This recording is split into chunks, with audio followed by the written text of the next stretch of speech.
Alright, let's just do it. I'm all in. He's all in. All in. Call.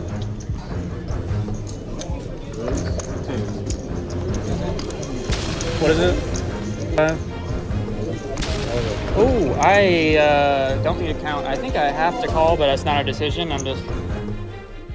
This was one of those sessions where I sat down at a table and I thought, boy, I need to ask for a table change. There's no action at this table. Boy, did the deck have other ideas. Per usual, we're in for 300. Let's do it. All right, so first hand is a big hand. I'm in the big blind with king, queen offsuit. The cutoff opens to 15. I call. There's a couple other calls to a flop of king 5-7 with 2 hearts. We flop top pair with a great kicker. I check, and then when it gets to the low jack, he bets out for $20, and only I put in the call. This guy is a for-profit reg, really tight, so we're going to tread with some caution.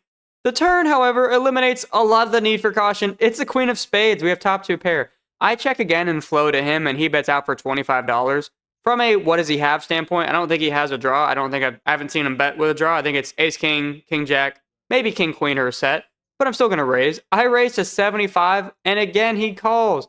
The river is the 4 of diamonds. Great card, absolute brick. I think a bet should get called here, so I bet out for $80, and he goes into the tank and eventually folds, so we don't win the max, but definitely great to win a decent-sized pot first hand. You love to see it. Next hand, we're in the hijack with queen-jack offsuit. I pop it up to 17 and get 2 calls, including the button. The flop is a little below average. It's 5-5-8 rainbow. When it gets to me, I bet for 20, and the button raises to 45. I've been here for about 20 minutes, and I've already seen... I didn't know who this guy was before I sat down. The only wild card, he was bananas. I mean, he's just doing random crap. I can definitely see him raising me with nothing, thinking that I have nothing, which he's right. Should I be putting in the call here? Do I advise you to put in the call? No, but I'm going to do it. I'm a professional, clearly a 1-2 professional, so I put in the call. The turn is a 7, and I check to him, and he continues for 100.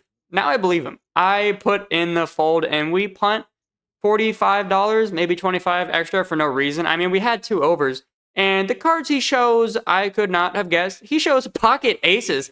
There's been a lot of vlogs lately where I've just seen really random pocket aces. This was one of them, so we just flat called pre-flop. You could argue he won the max. You could. We're going to move on to the next hand and forget I called with queen high in the flop. This next hand is also really crazy. I have 7-9 of clubs and call and open to 12 from the low jack along with a couple other people. 2 flop of 9-9 ace, we flop trips. The low jack continues for 35, which is expected. The small blind calls, who is a guy that I view as pretty tight, so slightly nervous. He has a bigger 9, but he probably just has an ace. I call as well. The turn is the king of spades, which is a fantastic card. Does introduce a backdoor flush draw, which I'm not super worried about. But what it really does is get rid of a lot of our kicker problems. The small blind now leads in everyone for 100. I think you could go back and forth between raising or not. I don't know if there is a point. I think I'm chopping with him a lot of the time if he has a 9, or I'm way ahead. There were no draws in the flop. He would have had to pick up a spade draw, and I may be able to get the low jack to call with an ace if I call. So it could go either way. I put in the call, and the low jack folds. Think of the worst river you could think of. It's an ace. Now we lose to any ace that has a bigger boat, and he jams covering me. I have a round 2-10 in my stack, and this is just nasty. Did he really lead into everyone with like an ace on the turn? What ace outside of ace 9? I don't understand what ace leads on that turn. That seems extremely random to me. This guy is pretty tight. I don't think he's doing this with anything worse than my 9, and now I think I should have raised the turn. Clearly. This really sucks. I put in the fold, and he told me later he had ace-queen, which, if true, is really unfortunate. I then get 4 deuce of clubs and call a straddle from under the gun. The guy on my left raises to 35. There's 3 other callers, and shocker, I put in the call, and we whiff the board, so I lose $35 for no reason at all. I then get ace-jack in the small blind and pop it up to 15, and only get calls from the +2 in the low jack to a flop of jack-9-jack. We flop trips with an ace kicker. Based on the other players in the hand being both people I know that are very tight, I put in the check for deception, maybe let them catch up. The +2 doesn't check, and guess what? He doesn't bet either. He just open mucks. Okay, I mean, he could have just hit a pair on the turn. Didn't have to open muck when the preflop raiser checks, but I digress. The low jack checks as well. The turn is an offsuit 4. Again, we have basically a lock on this hand unless he has some draw. I put in the super duper deceptive check. I'm going into deep cover. I check again. And the low jack buys it. He checks as well. The plan is not going according to plan. The river's a queen. In theory, we could be beat by king 10 or another straight. Or how about this? he hit the queen. And what I do and I'm about to do, which is go all in for his remaining $55, maybe that seems fishy. That might be what's happening because he goes into the tank. How often do you see a check jam line, right? That's kind of random.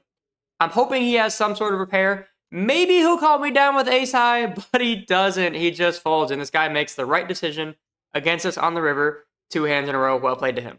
A couple hands later, we then flop trips on a bomb pot. So I guess that's the theme of the day is flopping trips and me having my hand in front of my camera. Sorry about that, by the way. I didn't realize I was doing that. I normally don't. The latest vlogs, you'll see I haven't. Apologies. All right, I've got queen 9 in the hijack. The cutoff opens to 12, who is a reg that has been playing really tight the last couple months. The small blind calls and I call to a flop of 6, 9, 9. Why wouldn't we flop trips again? I check in flow, as does the small blind, obviously, and the cutoff continues for 20. I didn't think what was going to happen next. The small blind raises to 40. I'm like, okay, this is really cool, I think, or I'm getting coolered. I put in the call, and the small blind folds. Really smart guy. I think he's very aware of what's happening here. The turn is a jack of diamonds. I don't really care. And now the small blind jams for 127. And then this happens. All in. Call. I got a 9. You got a 9 too? I do once or twice. Let's just go once. I don't care. Queen's gonna play. That's on play. Yeah, so we end up showing 9-8, so he had kicker problems. Basically a nice free double up. You love to see it. The next hand, it gets to me in the cutoff, and I have up to 15, and I'm thinking I'm not going to get too much action. Maybe a call or two. It's Texas. It's not going to be complete fireworks. The small blind calls, and then it gets to the +1, who is just like, all right, I'm all in for 76. I'm like, how did he just limp re-raise? That's kind of a me thing to do. This guy I haven't seen play too many hands, does come across as really tight the way he's played a couple of hands. So with pocket 9s here, I don't love it. This just screams really big overpair. Now, it could just be a big ace. I haven't played with him enough, but the hands, a couple I've seen him play, seems very scared money, so I'm not thrilled about this idea. The other guy on my left has like 100-ish. I don't think there's really a point to calling the 76. It's just jam to get that guy to fold and go heads up. Or fold. But you guys know me. I'm all in. And the small blind goes, how much is that? And I'm like, dog, I have you covered. He has 111. He's like, yeah, I call. This is the guy from, he didn't sound like that. I'm just, this is the guy from the aces hand. So he does play a little unorthodox. So we're 3 ways to run out with pocket 9s when I think I'm not ahead. I basically tell the guy, the small blind, I'm like, hey, the +1 is ahead of both of us. I asked him if he has a pair, and he says no. So we're off to a run out. Let's see what happens. 9's good. Let's see it. 9s. Y'all too. Don't do it. Okay. All right. 9s are good for this. 9's a good all Right. We hold again in another all-in. This time pre-flop 3 ways. You love to see it. 9s are the hot card at the moment. Who would have guessed? As technically pocket 9s, I've talked about this before, the hand I run the worst with over time. So great to get a little bit of rebate with that hand. We get no time to chill out as we get pocket kings on the button straddle. The low jack opens to 16. The hijack calls. I 3-bet to 45 and only get a call from the low jack. So we're heads up to a flop. Who would have guessed? 9-5-9 with 2 spades. So we probably have the best hand here 90-something% of the time. He checks to me, and there's 2 spades. There's overcards, but I think a check is probably the best thing. There's really not a lot of bad turn cards, and we can feign some weakness. I think a bet here takes it down a lot of time. So when I bet for 35, he does fold. Can't complain about winning the pot, and you never know what could come on turn, but I do think I should have checked. So at this point, the stack is looking pretty. It's looking like today is going to be a big dub. Or is it? I get king 10 of clubs, open it up, flop the second pair, get let into for 35. I call. It checks all the way down. The guy shows ace 10. We lose a small pot there, and then we move on to the next hand. I get ace jack of hearts on the button. The +1 pops it to 15. I call, and the other gun calls. Could 3-bet at some frequency, but I just don't think ace jack of hearts needs to be 3-betting here. It can get really awkward. Anyways, the flop is 10, 10, 10. The +1 continues for $10. I call, and under the gun folds. The turn is a jack. You love to see that, and he continues now for $15. Is there actually a point to raising, right? He's either got a 10, an overpair, or nothing. There's really not too much in between. So I just put in the call. The river is a 7, and he checks to me. This is a guy I view as being really tight, but I mean, is there a point to betting? The only thing we're trying to get him off is a chop for a jack, and he's never folding unless we go really, really big. So I don't think there's any point in betting unless we're specifically trying to target 7s, 8s, or 9s. But looking back on it, I do think we have the best hand and should try to get value from some type of small pair, or maybe ace high. But in real time, I check back and I see what the decision should have been. He shows ace 4 of diamonds. Should have gotten the value bet in there, but we still win the hand. This next hand really sucks. It kind of haunts me a little bit. I'll just be having like a great day. I'm just chilling out, and then just like bang, I get like a Vietnam flashback when I think about it. Really not happy about this one. I've got 7-6. We get to a flop multi-way of 8-10-9. We flop a straight. And now you can probably see where this one is going, but not the way you think. The big blind bets out for 20. Under the gun calls, and when it gets to me, I have to raise, right? There's so much to get value from. Pair and draws, just a ton of stuff. I raised to 50. Looking back, it should be bigger. You'll see why in a second. And they both call. The turn is a jack, so now there's a one-liner to a queen. But in theory, right, there shouldn't be too many queens calling right there because they have a gutter. So it actually checks around. I still feel decent about my hand. The river is a 5.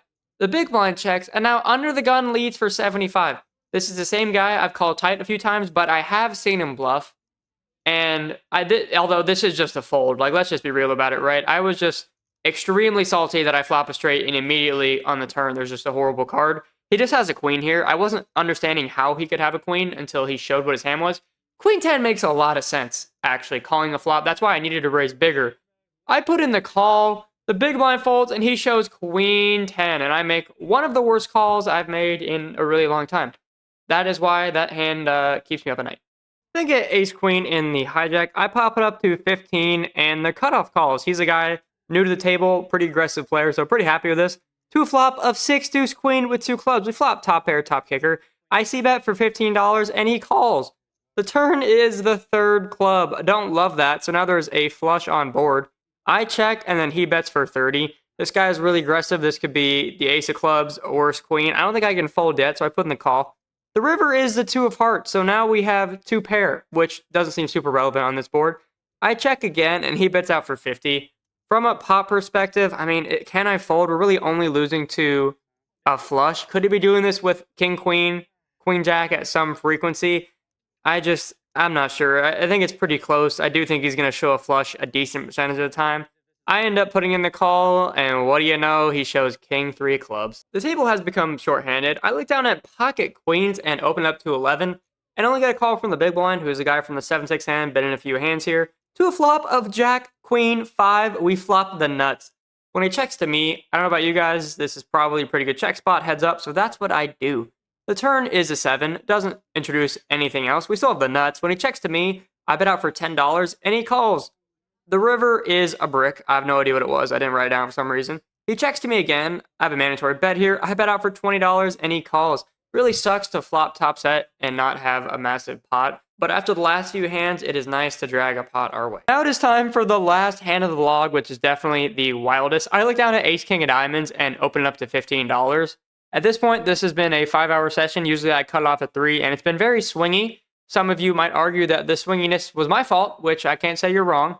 So this hand might have played out differently for earlier in the day, which is what I'm saying here. I opened up ace king of diamonds to 15, and the same guy who's been kicking our butt in all these hands that we just beat in the pocket queens hand, 3-bets me to 50. Now, my initial inclination was to 4-bet. I'm sure that's how it is for a lot of you. But at 1-2, do I need to be 4-betting ace king? I mean, this guy's 3-bets, I think, could be ace queen. He does 3-bet ace queen, so I could be ahead. But this is just a strong range. I think flatting is probably fine, but 4-betting is not the worst thing. So I 4-bet to 125. And we find out it is the worst thing. He immediately goes all in. And then this happens. 125.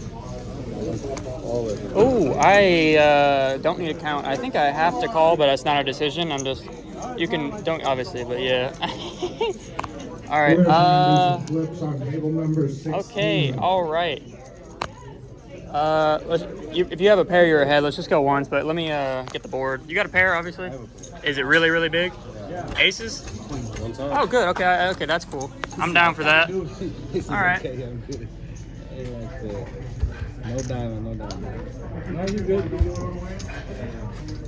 Nice hand. After all that, we end up with 0. In for 300, out for 0. Tough last hand. Maybe I should be snap calling there, but I mean, how often do you guys get 5-bet at 1-2? Not very often. It felt like kings or aces. I was relieved, as you could tell, when he said queens, because we had a fighting chance. I mean, it was basically a flip. He was ahead equity-wise. You know, tough session, very swingy, in for 300, out for 0. If you guys enjoyed the video, drop a sub, leave a like and comment. Helps the channel a ton, really does. I know I mentioned that I got some new series coming on Sunday. I do. Stay tuned for that. Gonna be a crazy vlog. All the 2025 sessions I've played have had some just bonker stuff go down.